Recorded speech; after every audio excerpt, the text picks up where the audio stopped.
nós fizemos a reavaliação estratégica da companhia, por que essa acabou sendo uma direção muito clara como o principal ativo da companhia, a principal direção estratégica da companhia? Pela quantidade de ativos de infraestrutura que ela já tem. Então, quando nós falamos de fibra, principalmente num país de dimensão continental como o Brasil, se você tem uma quantidade de fibra que é desproporcional aos seus competidores grandes, por definição, esse é um ativo competitivo fenomenal.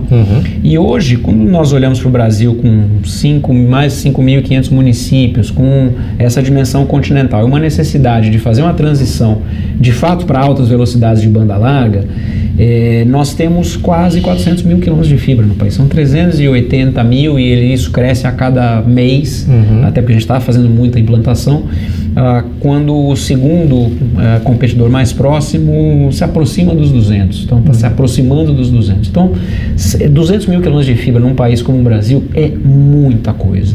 E aí a gente chega a um número de cidades com fibra que, de novo, nenhum outro competidor chega perto. E como é que são os componentes de custo e de retorno em relação ao investimento em fibra, em particular fibra até a residência?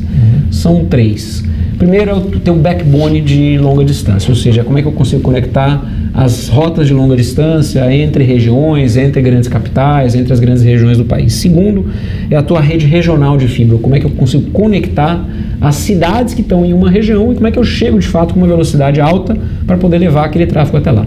Terceiro é a infraestrutura intracidade, ou seja, eu tenho rede de dados dentro dessa cidade, eu tenho anéis de fibra passados dentro dessa cidade, eu tenho equipamentos de distribuição de conectividade de fibra dentro dessa cidade.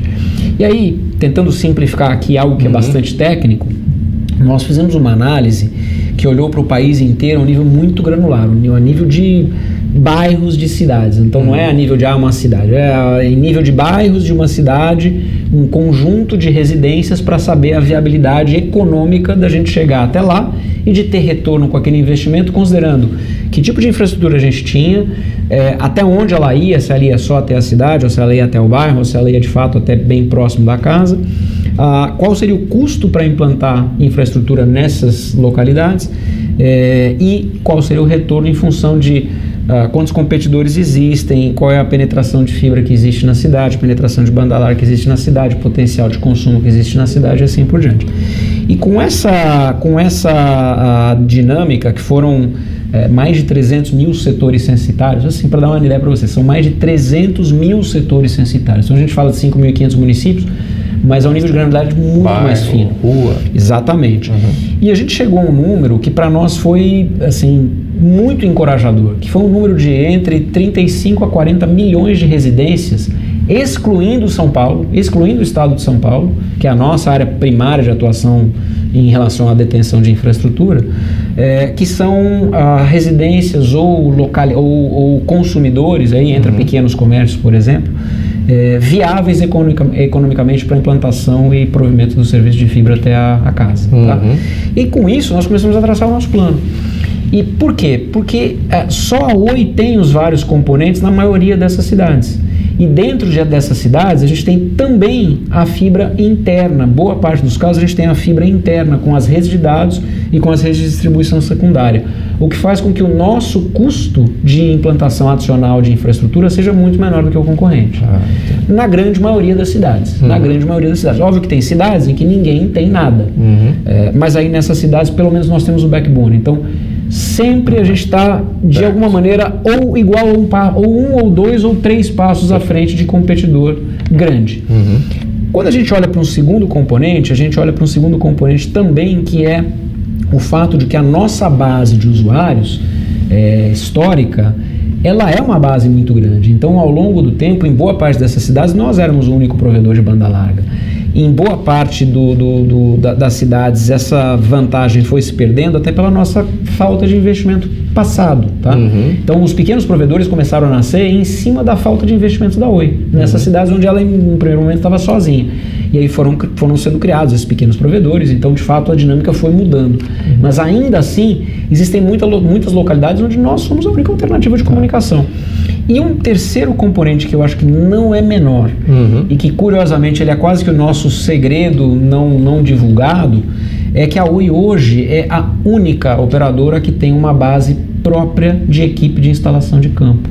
Então, nós fizemos a internalização de 2 empresas muito grandes de serviços de campo, que foram a Serrede e a Conecta, há algum tempo. E essa base, que tem mais de 30 mil técnicos no país inteiro, ela nos dá uma flexibilidade de direcionar esforço de implantação, fazer a implantação ao custo mais baixo que a média do mercado, mobilizar a equipe rapidamente, priorizar a equipe onde precisa, ser muito ágil nesse dimensionamento de campo que nenhuma outra empresa tem. Legal. Então, assim, de maneira geral, eu diria que são esses os 3 grandes componentes. Mas aí vamos falar um pouco de concorrência, né? Porque, como você disse, talvez até por uma falta de investimento, ou até por uma questão de falta de capacidade de investimento, né? Sim. Você ganhou concorrentes regionais, basicamente, que eu acho que a Anatel classifica como competitivas, né? Sim.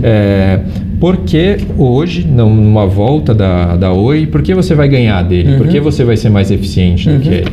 Bom, vamos lá. Existem algumas razões. Primeiro, obviamente, esses concorrentes que acabaram sendo criados e ocuparam um espaço, é um espaço de oportunidade, eles não ocuparam todo o espaço, tá?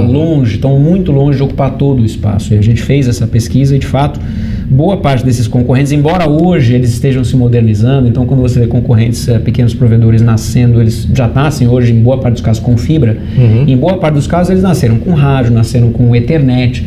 Existem concorrentes, e aí a gente precisa conhecer o país como ele é, e ir até o campo, até o assinante, para entender o que está sendo colocado. Em boa parte dos casos, você tem redes Ethernet com cabo Ethernet de fato até a residência do usuário, em pequenas redes, e aí com um nível de qualidade que é muito inferior ao que a gente é capaz de ter com uma rede global, com nível de expertise de operação, de excelência de CGR, de excelência de contratação de equipamento, com capacidade e escala para ter gestão de rede.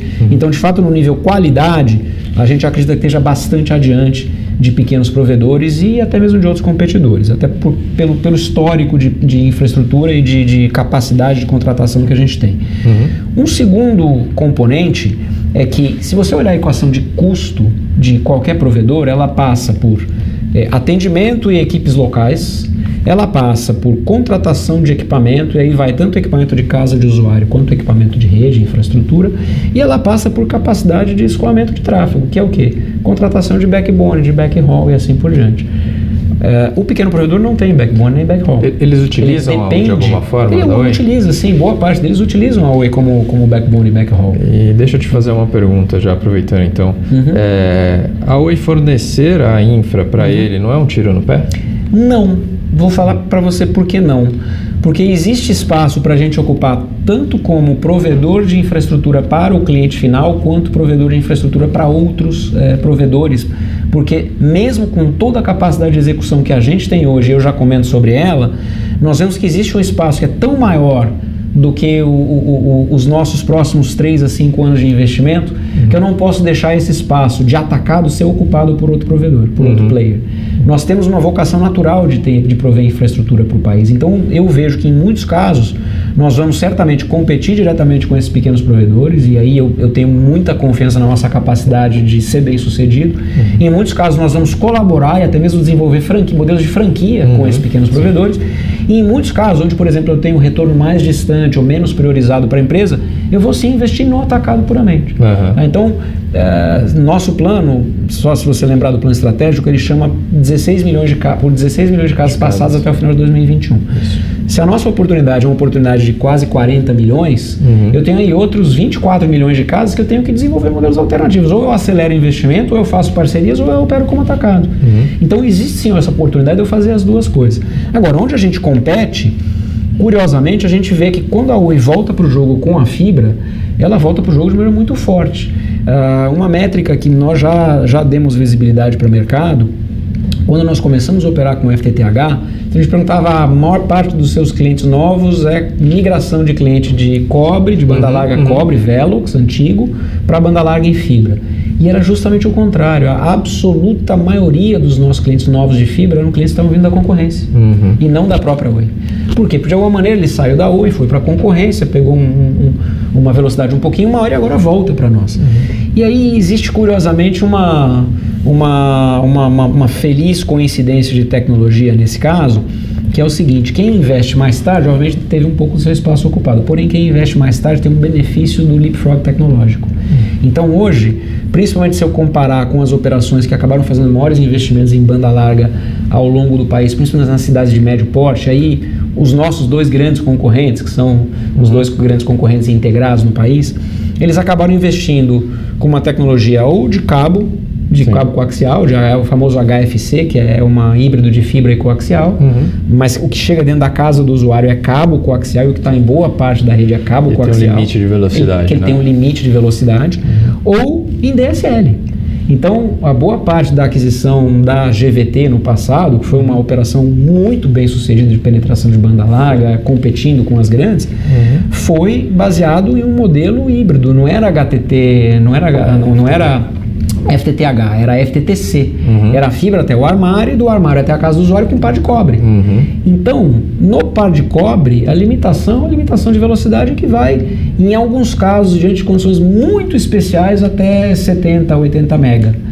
E a fibra da Oi, quando chega, ela chega partindo de 200 e facilmente, com um upgrade fácil para 500, para 1 GB. O custo marginal de aumentar a velocidade o custo marginal é muito baixo, é só o custo do equipamento. E boa parte dos nossos equipamentos são atualizáveis através de software. Perfeito. Então a nossa capacidade de competir, uma vez que a gente entrou por último, nós temos a vantagem da atualização tecnológica e do custo mais baixo.